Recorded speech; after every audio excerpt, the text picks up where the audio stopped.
जगणे सुंदर आहे, मरणे सुंदर आहे. जगणे सुंदर आहे, मरणेही सुंदर आहे. पण जगणे मरणेमधील उरणे खूपच सुंदर आहे. लहानपणापासून आतापर्यंतचं प्रेरणास्थान माझे बाबा आहेत आणि माझी आई एक आदर्श गृहिणी आहे. सात्विक गुणाचे 7 प्रकार आहेत. त्यामध्ये ब्राह्म, आर्ष, ऐंद्रिय, याम्य, वारुण, कौबेर आणि गांधर्व. गांधर्व म्हणजे काय? ज्या व्यक्तीला नृत्य, नाट्य, संगीत यामध्ये इंटरेस्ट असतो, तसेच काव्य, महाकाव्य, साहित्य यामध्ये इंटरेस्ट असतो, ती व्यक्ती म्हणजे गांधर्व. नमस्कार प्रेक्षक हो, मी डॉक्टर श्रुती योगेश पोतदार. मी BAMS असून सध्या गडिंग्लज येथे वैद्यकीय सेवा देत आहे. माझी स्वतःची प्रॅक्टिस आहे. वैद्यकीय क्षेत्रासोबतच मी संगीत, साहित्य, क्रीडा क्षेत्रामध्ये बुद्धिबळ या खेळामध्ये मी प्रावीण्य मिळवलेलं आहे. सध्या गडिंग्लज येथे मी Gandharva music, chess and yoga academy चालवते. तर आजच्या या सेशनमध्ये आपण माझा या सगळ्या क्षेत्रातील प्रवास कसा आहे हे जाणून घेणार आहोत. तर माझे बालपण खूप सुंदर होते. सर्वांचेच बालपण खूप सुंदर असते. मी तर नेहमी असं म्हणते की जगणे सुंदर आहे, मरणे सुंदर आहे. जगणे सुंदर आहे, मरणेही सुंदर आहे. पण जगणे मरणेमधील उरणे खूपच सुंदर आहे. आणि त्या उरलेल्या आयुष्यात परत परत बालपण मिळालं तर खूपच आनंद आहे, असं मला वाटतं. तर सर्वांचंच बालपण खूप सुंदर असतं. आज जे माझ्या नावापुढे डॉक्टर, लेखिका, साहित्यिका किंवा एक संगीत विशारद, बुद्धिबळमध्ये चेस कोच असं जे काही माझ्या नावामध्ये लिहिलं जातं, नावापुढे लिहिलं जातं, त्याचं बीज माझ्या बालपणामध्ये माझ्या बाबा आणि आईनी पेरलेलं आहे असं मी सांगू इच्छिते. माझे बाबा पण एक बालरोगतज्ञ आहेत. त्याचबरोबर लेखकही आहेत. त्यांनी 2 पुस्तके लिहिलेली आहेत. पौगंडावस्था, युवावस्था आणि दुसरं बाळाचे संगोपन कसे करावे, अशी 2 पुस्तके लिहिलेली आहेत. त्याचबरोबर ते संगीतामध्ये बासरी विशारद आहेत आणि इंडियन मेडिकल असोसिएशन मार्फत ज्या बॅडमिंटन टुर्नामेंट्स घेतल्या जातात, माझे वडील डॉक्टर दानेश पोतदार हे नॅशनल बॅडमिंटन प्लेयरसुद्धा आहेत. तसेच बुद्धिबळामध्ये आर्बिटर नावाची एक पदवी असते. जसं की क्रिकेटमध्ये अंपायर असतो, तसं चेसमध्ये आर्बिटर असतं. तर ते सुद्धा आहेत, चेस कोच आहेत. तर बाबांच्या या गोष्टींमुळेच माझ्यावरती सुद्धा तो प्रभाव पडलेला आहे आणि त्यांच्या पावलावर पाऊल ठेवण्याचा मी थोडाफार प्रयत्न करत आहे. माझं लहानपणापासून आतापर्यंतचं प्रेरणास्थान माझे बाबा आहेत आणि माझी आई एक आदर्श गृहिणी आहे. त्यामुळे असा मला सगळ्याच गोष्टीमध्ये फॅमिली बॅकग्राऊंड मिळालेला आहे. माझ्या प्रत्येक गोष्टीत मला घरातूनच वारसा मिळालेला आहे. तर अशा प्रकारे माझं बालपण खूपच सुंदर होतं. माझ्या बाबांमुळेच माझ्या जीवनात या सर्व गोष्टी आलेल्या आहेत. मी आत्ताच सांगितलंच की मला जे बालपणी मिळालं, त्याचं आज झाडामध्ये रूपांतर होत आहे, असं म्हणायला काही हरकत नाही. तर माझ्या आयुष्यात संगीत कसं आलं, ते आपण पाहूया. तर माझे संगीतातील पहिले गुरु माझे आजोळचे आजोबाच होते, प्रभाकर विष्णुपंत पोतदार. ते एक उत्कृष्ट व्हायोलिन वादक होते आणि गायकही होते. सुप्रसिद्ध गायक सुधीर फडके यांच्यासोबत ते संगीत शिकत होते. त्यांच्यामुळे माझ्या आयुष्यात संगीत आलं. मी लहानपणी आजोळी जायचे, तेव्हा ते नेहमी संगीत क्लास घ्यायचे, व्हायोलिन वाजवायचे, गायन करायचे. त्याची मला आवड होत गेली. मी अगदी बालवाडीत लहान गटात असल्यापासूनच पेटीवर सारेगम वाजवायचे त्यांच्या मांडीवर बसून. अगदी त्यांनी मला हाताला धरून शिकवलेलं आहे. त्यामुळे तो मला पाठिंबा मिळाला संगीतासाठी. आणि त्यानंतर आजोबांनी माझ्या वडिलांना सांगितलं की असं श्रुतीचा आवाज चांगला आहे, त्यामध्ये तुम्ही तिला शिकवायला पाहिजे. माझे आजोबा, मी एक 5वी-6वी ला असेन त्यावेळेला आजोबा आजारी पडले. ते एका हॉस्पिटलमध्ये ॲडमिट होते. तेव्हा मी, आई, बाबा त्यांना बघायला गेलो होतो. तेव्हा आजोबांनी सांगितलं माझ्या बाबांना की तुम्ही हिला काय पण करून गायन शिकवा, कारण हिचा आवाज चांगला आहे. आणि संगीताला, म्हणजे माझी आई, माझ्या आईचं नाव संगीता आहे, संगीताला व्हायोलिन शिकवा आणि तुम्ही तिला व्हायोलिन घेऊन द्या. मग बाबा लगेच, "हो, हो, चालेल, मी व्हायोलिन घेतो." आणि आजोबा नेहमी म्हणायचे, की आमचे जावई खूप आज्ञाधारक आहेत, म्हणजे माझे बाबा. तर आम्ही त्या दवाखान्यातून इचलकरंजीला गेलो होतो. दवाखान्यातून येताना आम्ही सांगली मार्गे न येता मिरज मार्गे तासगावला आलो आणि मिरजेमध्ये बाबांनी लगेच त्याच दिवशी व्हायोलिन खरेदी केलं. तेव्हापासूनच माझ्या हातात व्हायोलिन आलं. व्हायोलिन आलं, पण माझा काही रियाज नव्हता किंवा मी वाजवत नव्हते. 6वी, 7वी, 8वी माझी अशीच गेली. मी जस्ट इतर इन्स्ट्रुमेंट्स वाजवत होते.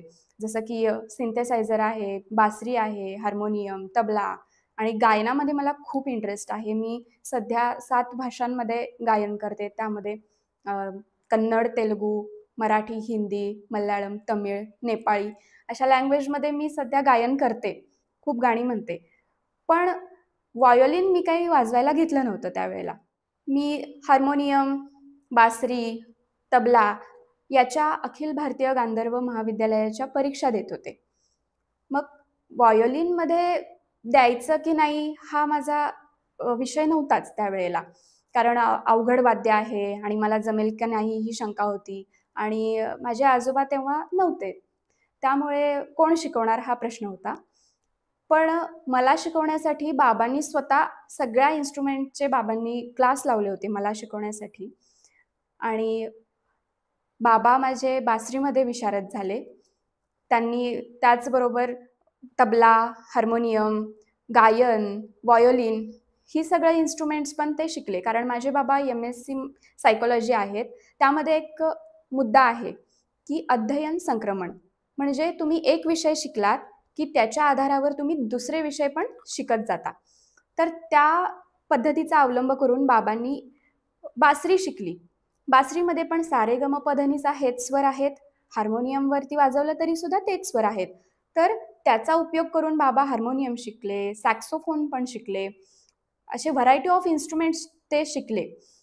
त्यामुळे मला त्याचा एवढा फायदा झाला, की मला वाटायला लागलं, की आपण आता हार्मोनियमची मध्यमापूर्णपर्यंत परीक्षा दिलेली आहे. बासरीमध्ये पण दिलेली आहे. पण मला विशारद मात्र व्हायोलिनमध्येच करायचंय. तर मी परत सुरुवात पहिल्या परीक्षेपासून म्हणजे अखिल भारतीय गांधर्व महाविद्यालयाच्या 7 परीक्षा असतात. 7 वर्षानंतर तुम्ही विशारद होता. मी परत पहिल्यापासून व्हायोलिनची परीक्षा द्यायला चालू केली. ऑलरेडी मी हार्मोनियममध्ये मध्यमापूर्णपर्यंत गेलेलीच होते. पण मी व्हायोलिनवरती मला एवढं म्हणजे आकर्षण निर्माण झालं आणि त्याचा आवाज मला इतका आवडायला लागला, की मी म्हटलं, "मी व्हायोलिनमध्येच करणार." मग मी पहिली परीक्षा दिली, दुसरी परीक्षा दिली, अशा मी परीक्षा देत गेले आणि मध्यमापूर्णपर्यंत पोहोचले. पण तिथून पुढे मला इकडे बी-एम-एसला ॲडमिशन मिळालं होतं. त्यामुळे माझा मेडिकलचा अभ्यास असायचा. व्हायोलिनचा रियाज करण्यासाठी माझ्याकडे वेळ नसायचा. त्यामुळे बाबा मला म्हणाले, की "व्हायोलिनसाठी खूप रियाज करावा लागतो. त्यामुळे तू हार्मोनियमच्या 2 राहिल्या आहेत आणि तेवढ्या 2 देऊन टाक आणि म्हणजे विशारद होशील हार्मोनियममध्ये." पण मी म्हणायचे, "नाही, मला व्हायोलिनमध्येच करायचं आहे." तर मी असा अट्टहास ठेवला होता आणि बाबा पण म्हणाले, की "ठीक आहे, व्हायोलिन म्हणतेस तर व्हायोलिनची." तर मी व्हायोलिनची विशारद प्रथम पण देऊन टाकली आणि त्यानंतर माझं पुढे लग्न झालं. लग्नानंतर मग परत थोडासा गॅप पडला. असं करत-करत माझं व्हायोलिन विशारद प्रथमपर्यंत गेले मी आणि त्यानंतर मग प्रेग्नन्सी या सगळ्या गोष्टी आल्या. पण प्रेग्नन्सीमध्ये मी माहेरीच असल्यामुळे मला त्याचा पण बेनिफिट झाला, की त्या कालावधीचा मी फायदा करून घेतला. बाबांनी फॉर्म भरू का विचारलं विशारद द्वितीयचा. मग मी लगेच भरा म्हणून सांगितल्यानंतर अ, विशारद द्वितीय पण माझी झाली. माझं डिलिव्हरी झाल्यानंतर लगेच 2 महिन्यात माझी लेखी परीक्षा आणि प्रॅक्टिकल पण एक्झाम होती. तर मी व्हायोलिनची अशी खूप संघर्ष तर होता, खडतर प्रवास होता. त्यातून मी व्हायोलिन विशारद झाले आहे. तर एकूण काय, की माझं जे क्षेत्र आहे संगीताचं, त्यामध्ये बरेच गुरु भेटत गेले. पण जे मेन गुरु आहेत ते माझे आजोळचे आजोबा आणि माझे वडील. वडिलांनी माझ्यावरती खूप काम केलेलं आहे, खूप कष्ट घेतलेले आहेत, खूप त्याग त्यांनी केलेला आहे माझ्यासाठी, मला शिकवण्यासाठी. आणि मी 6वी-7वीत असताना त्यांनी स्वतःचे म्युझिक क्लासेस पण काढले. म्हणजे त्यांचा टाईम शेड्यूल बघितला तर ते एक बालरोग तज्ञ असल्यामुळे 24 तास त्यांच्याकडे पेशंट्स अगदी सीरियस बाळ पेशंट म्हणून येत होते, नुकती जन्मलेली बाळे वगैरे. तर त्यातून ते वेळ काढून आमच्याकडे सुद्धा मला आणि माझ्या भावाला सुद्धा ते वेळ देत होते. पहाटे उठवणं, अभ्यास करून घेणं, या गोष्टी ते करत असल्यामुळे आमच्यावरती सुद्धा त्याचा प्रभाव पडला आणि ते अभ्यासू व्यक्तिमत्व आहे. त्यांच्या अभ्यासू व्यक्तिमत्वामुळे आमच्या घरात अभ्यासाचंच वातावरण होतं आणि बाबांचं एक ध्येय काय होतं, की आपण मुलांना काहीतरी चांगल्या लेव्हलवरती घेऊन जायचं.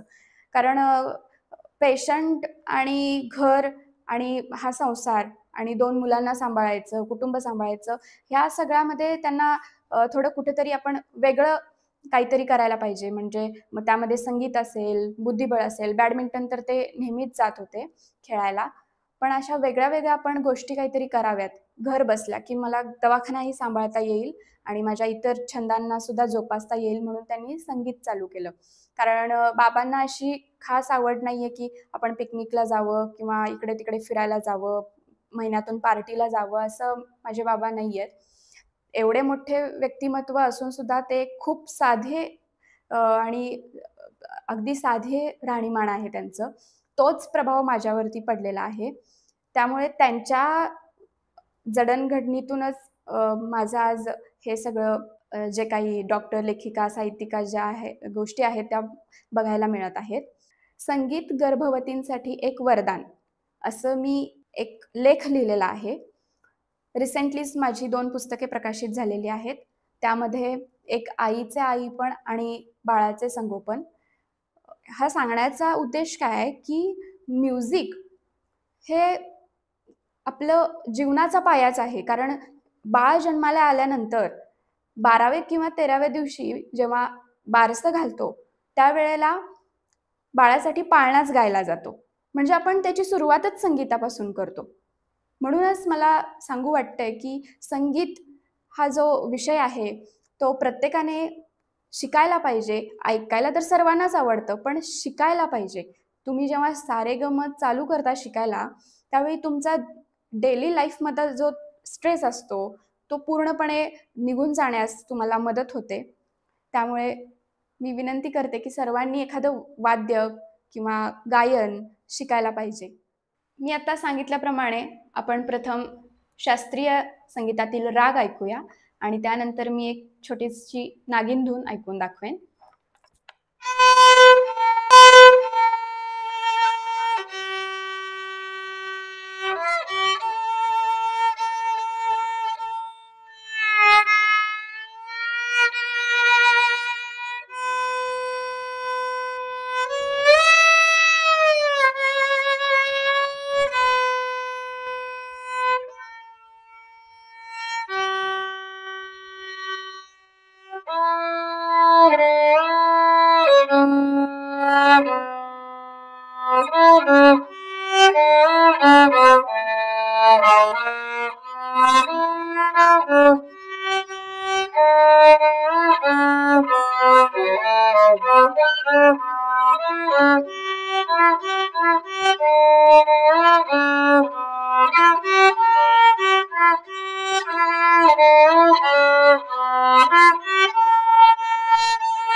हा आपण मिया मल्हार हा राग ऐकला.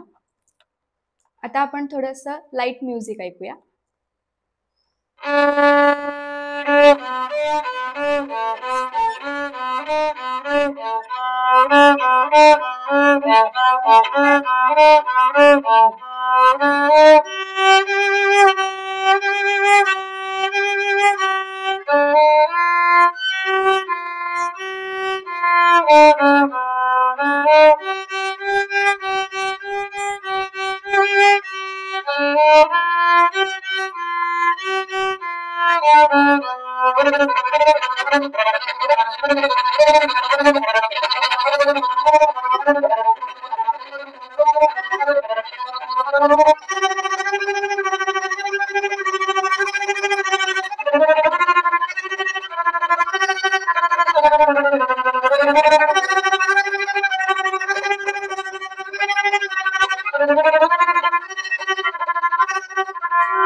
तर अशा प्रकारे संगीत हे आपल्या सगळ्या ताणतणावावरती खूप चांगली उपचार पद्धती आहे. त्यामुळे सर्वांनी एकतरी वाद्य शिकावं आणि त्या वाद्याचा आनंद इतरांनाही द्यावा. अशा प्रकारे आपण आता माझे व्हायोलिन वादन ऐकलात. तर संगीत हे ताणतणाव कमी करण्यासाठी तरी उपयोगी आहेच, पण त्याचबरोबर जे शारीरिक आजार असतात, ते सुद्धा कमी करण्यासाठी उपयुक्त आहे. अशा प्रकारे मी म्युझिक थेरपी करते आणि आपण ही म्युझिकचा सर्वांनी लाभ घ्यावा. तर हे झालं म्युझिक क्षेत्राबद्दल. आता बुद्धिबळ या क्षेत्राकडे पाहताना मला हे सांगू वाटते की बुद्धिबळ हा जो खेळ आहे, तो एकूण बुद्धीचा खेळ आहे, बैठे खेळ आहे. आपण कुठेही बसून बुद्धिबळ खेळू शकतो. तर तो माझ्या जीवनात कसा आला? तर त्याचं पण घरामध्येच मला बॅकग्राऊंड मिळालं. माझे बाबा एक उत्कृष्ट बुद्धिबळ खेळाडू आहेत.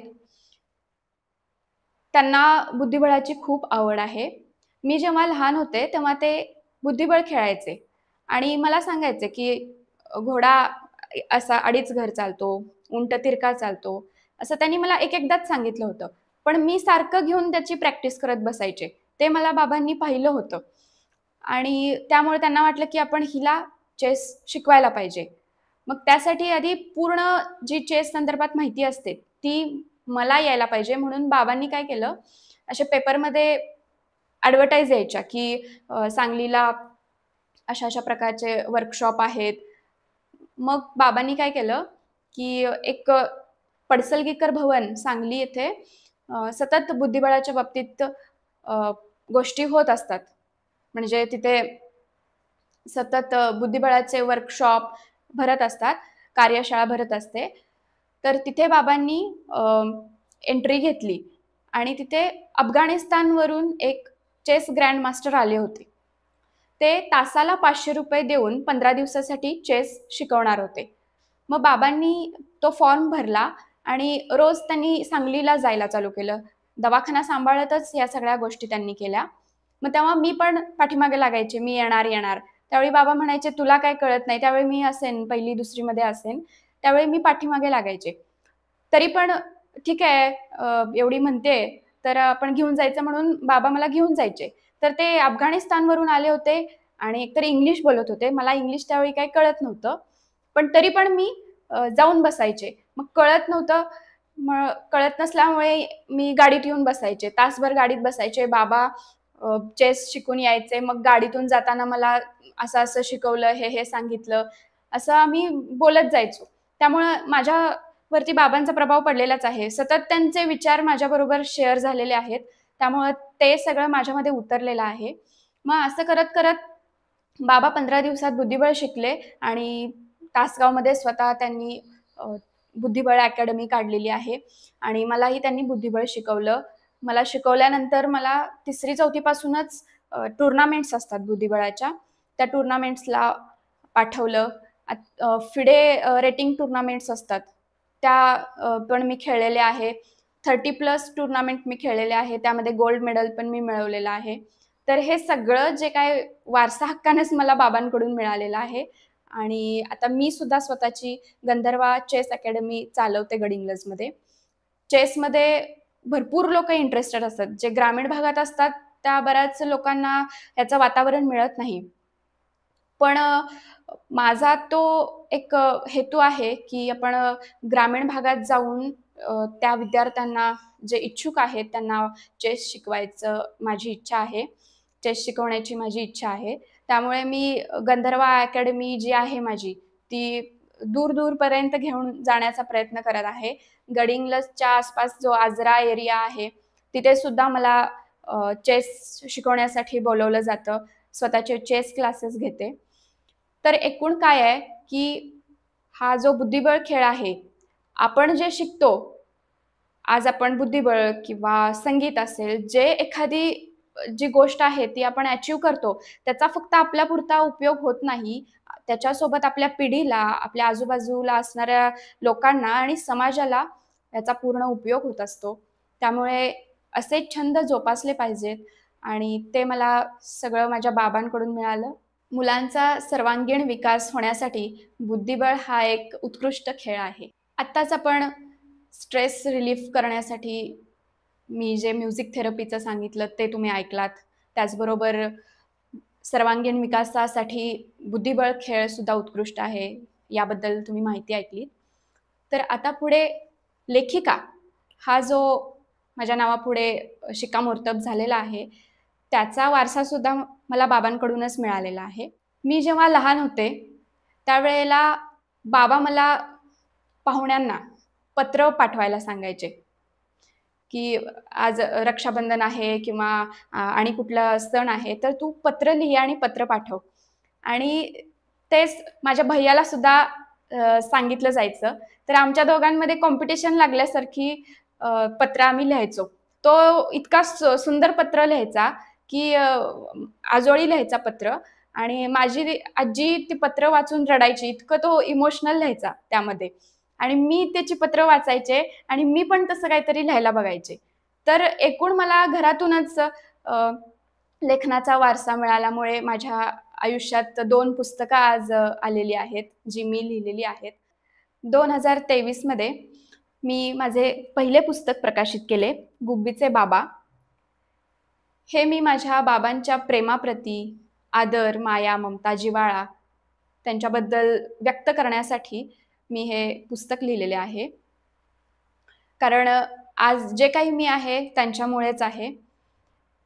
त्यांनी माझ्यावर खूप कष्ट घेतलेलं आहे, माझ्यासाठी त्याग केलेला आहे.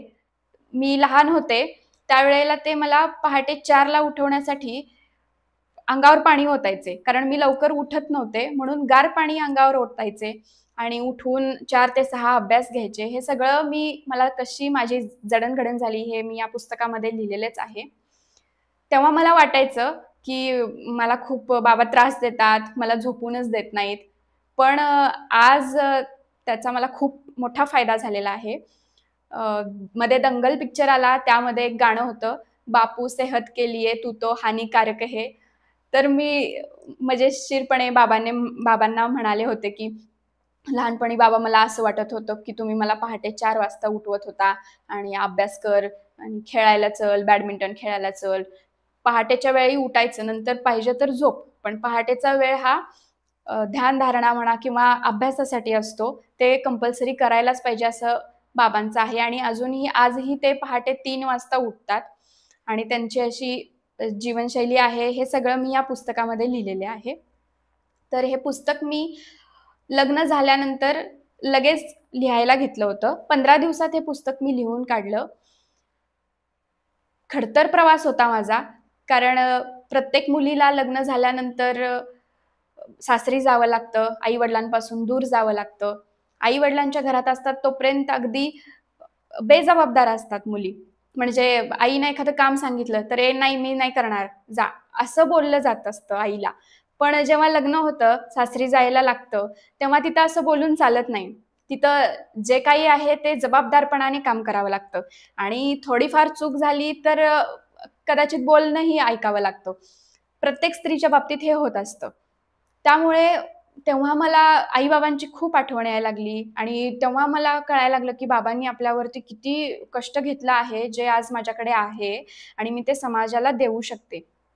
त्यामुळे मला हे बाबांवरती पुस्तक लिहिण्याची इच्छा झाली आणि 15 दिवसात मी पुस्तक लिहून काढलं. प्रत्येक पानावर माझ्या 5 वह्या भरल्या गेल्या 15 दिवसात. तर जितक्या मी वह्या लिहिल्या, प्रत्येक पानावर माझे अश्रू आहेत, बाबांप्रतीचं प्रेम आहे आणि त्यामध्ये मी एक मुद्दा लिहिलेला आहे, जेव्हा मला लग्न करून पाठवताना बाबांनीच माझ्या जे मंगलाष्टका म्हणायची असते ती म्हटली होती. त्यामध्ये एक वाक्य आहे, "कन्यादान हे पुण्यकर्म हे" असं एक वाक्य आहे. तर ते लिहिताना तर मी खूप रडले होते आणि प्रत्येक ह्यातील जो काही लेख लिहून झाला आहे, तो माझे मिस्टर वाचायचे आणि मी रडायचेच, नुसती रडायचे. मग मिस्टर म्हणायचे, की "आपण जाऊया का? बाबांना भेटून येऊया का?" पण मला बाबांना एक सरप्रायझिंगली हे पुस्तक द्यायचं होतं. घरात कुणालाही माहीत नव्हतं, की मी पुस्तक लिहिते म्हणून. आणि झालं असं होतं, की 2023ला बाबांनी नॅशनल बॅडमिंटन प्लेयरमध्ये प्लेयर असल्यामुळे बाबा नॅशनल बॅडमिंटन टूर्नामेंटमध्ये सिल्व्हर मेडल मिळवले आणि त्याबद्दल मला त्यांना काहीतरी गोष्ट गिफ्ट द्यायची होती. मग फुलांचे गुच्छ वगैरे दिले तर ते पडून जातात. आपण असं काहीतरी अविस्मरणीय आणि ते आयुष्यात म्हणजे कायम लक्षात राहील अशी काहीतरी गोष्ट द्यायची होती म्हणून म्हटलं आपण पुस्तकच लिहायचं. त्यामुळे मी हे पुस्तक लिहून काढलं. लिहून काढल्यानंतर पुढे मला प्रकाशन भेटायला खूप वेळ गेला. मी ज्यांना हे पुस्तकाची स्क्रिप्ट पाठवली. मग त्यामध्ये मनोरमा, मनोविकास, लोकसेवा, लोकाक्षर प्रकाशन, अगदी सकाळ मेहता प्रकाशनाला पण मी हे स्क्रिप्ट पाठवली होती. सगळ्यांना स्क्रिप्ट आवडली सुद्धा. पण कोरोनाच्या पिरियडमध्ये ज्यांनी पुस्तकं लिहिली होती, ती अजून त्यांची छापायची पेंडिंग होती. त्यामुळं ते म्हणाले, की "ह्या पुस्तकाला वेळ लागणार. आम्हाला स्क्रिप्ट तर खूप आवडलेली आहे." पण मला मात्र बाबांना लगेच द्यायचं होतं. त्यामुळे मग मी शोधत राहिले. जवळ-जवळ 100 प्रकाशनांच्या वरती मी कॉल केले सगळ्यांना. शेवटी मला ठाण्याचं अनघा प्रकाशन भेटलं आणि ते म्हणाले, की "आम्ही करून देऊ तुम्हाला पुस्तक लगेच." आणि माझी जी इच्छा होती, स्वप्न होतं ते मूर्त रूपात आलं. तर हे पुस्तक अगदी खास करून मी मुलींनी वाचावं आपल्या बाबांसाठी. आपले बाबा आपल्यासाठी किती झिजत असतात, किती यातना सहन करत असतात आणि ते कधीही आपल्याला बोलत नाहीत. कधी संध्याकाळी थकून आले घरात, त्यांना पाय दुखत असतील, डोकं दुखत असेल, पण ते कधी सांगत नाहीत. फक्त ते त्यांच्या चेहऱ्यावर असं तेजस्वी रूप असतंच कायम, की ते असे थकलेले घरामध्ये कधी दाखवत नाहीत. पण ते प्रत्येक मुलीनं ओळखायला पाहिजे आणि आपल्या बाबांची सेवा करायला पाहिजे, आईची सेवा करायला पाहिजे. कारण ते जे त्यांचे आशीर्वाद आहेत, त्यांच्या आशीर्वादाशिवाय आयुष्यच नाहीये. ते आहेत, त्यांनी कष्ट सोसलं म्हणून आज आपण एवढ्या चांगल्या ऐशोआराम जिंदगीमध्ये जगत आहोत. हे त्यांचंच सगळी देण असते. तर हे पुस्तक मी वाचण्याची सर्वांना नम्र विनंती करते. तसेच या पुस्तकात मी माझ्या आईबद्दल सुद्धा लिहिलेले आहे. माझी आई उत्कृष्ट आदर्श गृहिणी आहे. ती पाककला, चित्रकला, विणकाम, भरतकाम अशा अनेक कलांमध्ये खूप तरवेज आहे. तिच्यामुळेच मला विणकाम, भरतकामाची आवड जडली आहे. तिचं आजचं विणकाम बघितलं, स्पीड बघितला विणण्याचा, तर ती दिवसाला अशा लहान बाळांचे 2-3 स्वेटर आरामात विणते. तर तिला झाडांची आवड आहे. त्यामुळे मला सुद्धा ह्या सगळ्या गोष्टींची आवड निर्माण झाली आणि आईबद्दल आईचा एक विचार करण्याची पद्धत आहे, ती खूप अशी म्हणजे शास्त्रज्ञांसारखी आहे. तिला चंद्र किंवा सूर्य, झाडात काय बदल होतात, झाडावर ज्या आळ्या असतात, त्याचं फुलपाखरात कसं रूपांतर होतं आणि म्हणजे तिला विणकामाची आवडच आहे. मी तर म्हणते जे विणकाम करतात, ज्या स्त्रिया विणकाम करतात, त्यांचा मेंदू असा सगळा गुंतागुंतीचा असतो आणि त्यांचे विचार करण्याची पद्धत पण तशीच असते. तर माझी आई तशी आहे. तिला असं खूप कुतूहल असतं. प्रत्येक गोष्टीचं कुतूहल असतं. हे तिला जाणून घ्यायचं आहे, झाडाबद्दल जाणून घ्यायचं आहे. चंद्रग्रहण असं पेपरला वगैरे आलं, की ते नक्की काय होतंय? तर ते सगळं तिला असं जाणून घेण्याची इच्छा असते. तर ती जी जिज्ञासू वृत्ती आहे, ती तिच्यामुळेच माझ्यात उतरलेली आहे. या पुस्तकामध्ये मी माझ्या आई-बाबांबद्दल लिहिलेले आहे. तर मी आज जे डॉक्टर, लेखिका, विणकाम, भरतकाम करणारी आर्टिस्ट ह्या सगळ्या माझ्या बाजू दिसतायत, त्या सगळ्या माझ्या आई-वडिलांमुळेच आहेत आणि या पुस्तकामध्ये मी ते नमूद केलेलं आहे. तरी सर्वांनी जरूर वाचावं. तसंच मी आत्ता 21 जुलैला माझं दुसरं पुस्तक मी प्रकाशित केलं. तर ते आहे आईचे आई पण बाळाचे संगोपन. हे पुस्तक मी माझ्या गर्भावस्थेतच लिहून काढलं. 2023ला पहिलं पुस्तक झालं. 2024 मध्ये मी प्रेग्नन्सी पिरियडमध्ये होते, तेव्हा मी हे पुस्तक लिहून काढलं. हे पुस्तक लिहिण्यामागचा उद्देश हा, की ज्या स्त्रिया गर्भावस्थेत असताना बऱ्याच चढ-उतारांना सामोरे जातात, तेव्हा त्यांना काय करावं सुचत नाही आणि दुसऱ्या खेपेच्या मानाने पहिल्या खेपेच्या ज्या स्त्रिया असतात त्यांना गरोदर राहिल्यावर काय काळजी घ्यावी, येणाऱ्या संकटांना कसा सामना करावा, हे काहीच कळत नसतं. त्यामुळे मला हे सर्वसामान्य स्त्रियांसाठी पुस्तक लिहावंसं वाटलं. आपण वैद्यकीय क्षेत्रात काम करतोय, तर आपण हे एक पुस्तक लिहावं अशी माझी इच्छा झाली आणि मी हे गरोदर असतानाच पुस्तक लिहून काढलं. प्रकाशित केलेलं पुस्तक. हे सुद्धा अनघा प्रकाशनानेच पुस्तक प्रकाशित केलेलं आहे. तर जेव्हा मी प्रेग्नंट होते त्यावेळेला चेकअपला जावं लागायचं. डॉक्टरांकडे चेकअपला गेल्यानंतर मी 10 मिनिटं तिथंच बसून राहायचे. तेव्हा मला इतर ज्या स्त्रिया चेकअपसाठी आलेल्या असायच्या, त्यांचे बरेच वाक्य कानावर पडायची, की "बस आता खूप झालंय, कधी एकदा डिलिव्हरी होते आणि बाळ येतंय, असं झालं आहे, खूप असह्य झालं आहे आता." असं सगळं मला कानावर पडायचं. फॅमिली प्रॉब्लेम्स असतात आणि शारीरिक प्रॉब्लेम्स असतात. हे सगळं हँडल करत ते 2.5-3 किलोचं बाळ पोटात घेऊन वाढवायचं आणि 9 महिन्यापर्यंत कंटिन्यू करायचं. खूप असह्य झालेलं असतंय. मग हे सगळं जेव्हा मला कानावर पडायचं, त्यावेळेला मला वाटायचं की आपण ह्यावरती काहीतरी लिहायला पाहिजे. म्हणून मग मी तेव्हाच लिहायला घेतलं आणि ह्यामध्ये मी खास एक टॉपिक दिलेला आहे, संगीत गर्भवतींसाठी एक वरदान. तर संगीताचा खरंच खूप उपयोग आहे, हे मी माझ्या अनुभवावरून सांगते. जेव्हा माझं बाळ पोटात होतं, त्यावेळेला मी व्हायोलिनचा रियाज करायचे. माझं व्हायोलिन विशारद पण रिसेंटलीच झालं, मी मागं तुम्हाला सांगितलंच. तर जेव्हा मी व्हायोलिनचा रियाज करायचे, तेव्हा बाळ पोटामध्ये अक्षरशः दणादण लाथा मारायचं.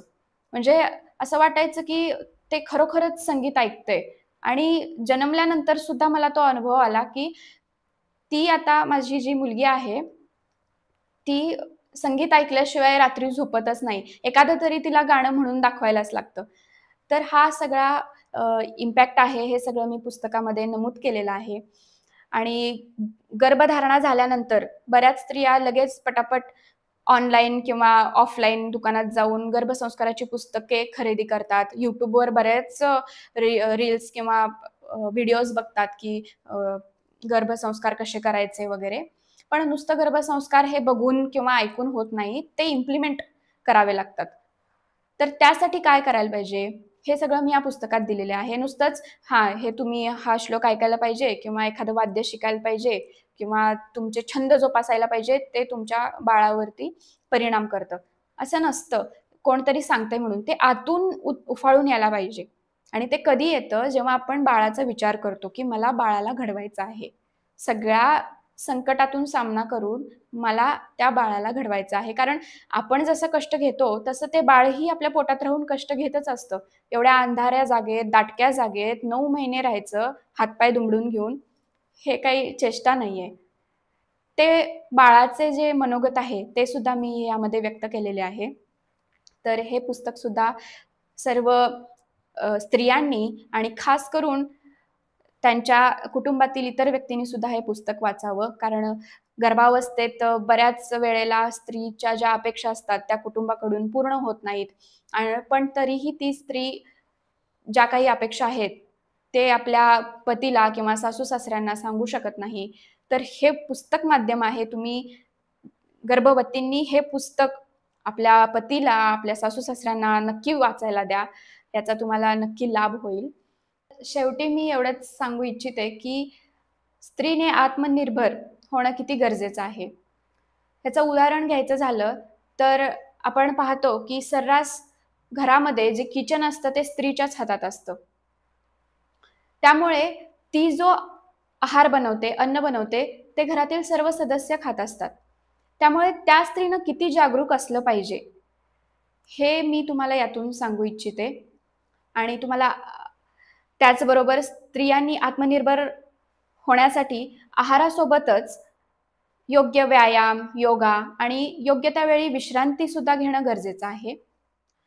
अधिक संदर्भासाठी मी लिहिलेली 2 पुस्तके तुम्ही जरूर वाचा. गुब्बीचे बाबा आणि आईचे आई पण बाळाचे संगोपन. तर तुम्हीही आनंदी राहा आणि तो आनंद इतरांनाही वाटा. शेवटी जाता जाता मी बासरीवर सुरांचे रंग उधळून जाते.